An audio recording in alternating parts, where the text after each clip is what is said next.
Dengar katanya. Peristiwa heroik 10 November 1945 di Surabaya yang kemudian dijadikan sebagai Hari Pahlawan tentu bukan tanpa arti. Tercatat dalam lembar sejarah bangsa Indonesia, bagaimana perlawanan rakyat Surabaya terhadap penjajah yang begitu berani. Mereka rela mati demi mempertahankan kemerdekaan. Kini, setelah 75 tahun peristiwa itu berlalu, bagaimana kita bisa memberikan arti bagi perjuangan dan harapan para pahlawan di masa lalu dengan peringatan Hari Pahlawan? Saya Alia Zoamita. Bersama saya sudah ada sejarawan yang juga pendiri komunitas Historia Indonesia, Asep Kambali.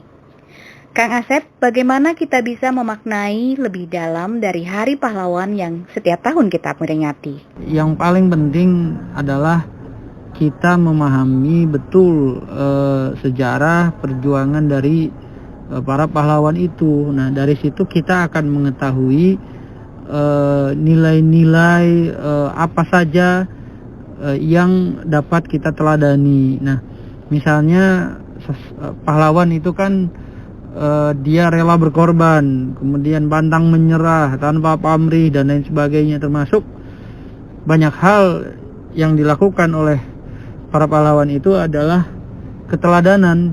Nah, kalau kita dalam saat ini mampu memahami nilai-nilai itu, nah lantas kita bisa memberi makna atau memaknainya dalam berbagai aktivitas keseharian kita, dalam berbagai merayakan momentum-momentum bersejarah seperti Hari Pahlawan ini. Jadi yang paling benar adalah kita memaknainya dengan tentu bersyukur bahwa kemerdekaan yang kita hadapi, yang kita miliki saat ini, yang kita rayakan kan karena berkat perjuangan para pahlawan di masa lalu kan gitu. Nah, oleh sebab itu yang terbaik dalam memaknai Hari Pahlawan adalah mempelajari sejarah, ya. Setelah itu membuat satu momentum perayaan-perayaan yang di dalamnya membedah, mengkaji, mempelajari dan nantinya diinternalisasi kepada anak didik kita, kepada generasi muda kita agar mereka bisa melanjutkan apa yang menjadi mimpi dan cita-cita para pahlawan itu. Nah, intinya sih mensosialisasikan nilai-nilai itu kepada masyarakat. Nah, anak muda, anak milenial itu kan erat dengan gadget. Jadi sebenarnya dari gadget itu anak-anak bisa mencari tahu, ya, mengakses konten-konten yang relevan dengan konteks kepahlawanan itu sendiri gitu. Bagaimana Anda melihat kaum milenial dalam memaknai Hari Pahlawan? Itu tadi, kalau zaman dulu di masa lalu anak-anak muda yang hidup di masa penjajahan, mereka bisa melebihi kapasitasnya daripada pemuda-pemuda di zaman sekarang gitu. Artinya mereka menjadi lebih tua, menjadi lebih dewasa daripada umurnya gitu. Dulu anak-anak muda belasan tahun itu kreator-kreator dari atau konseptor dari berbagai organisasi, bahkan mereka merencanakan sebuah gerakan untuk mempersatukan anak-anak muda dalam satu wadah di atas segala perbedaan. Misalnya dalam Sumpah Pemuda itu umurnya belasan tahun gitu. Jadi kalau lihat anak milenial sekarang, ya mestinya kalau mereka memahami sejarah, mereka tidak mungkin kehilangan arah dalam hidup berbangsa dan bernegara. Sejatinya mereka yang melanjutkan karena mereka generasi penerus gitu, ya.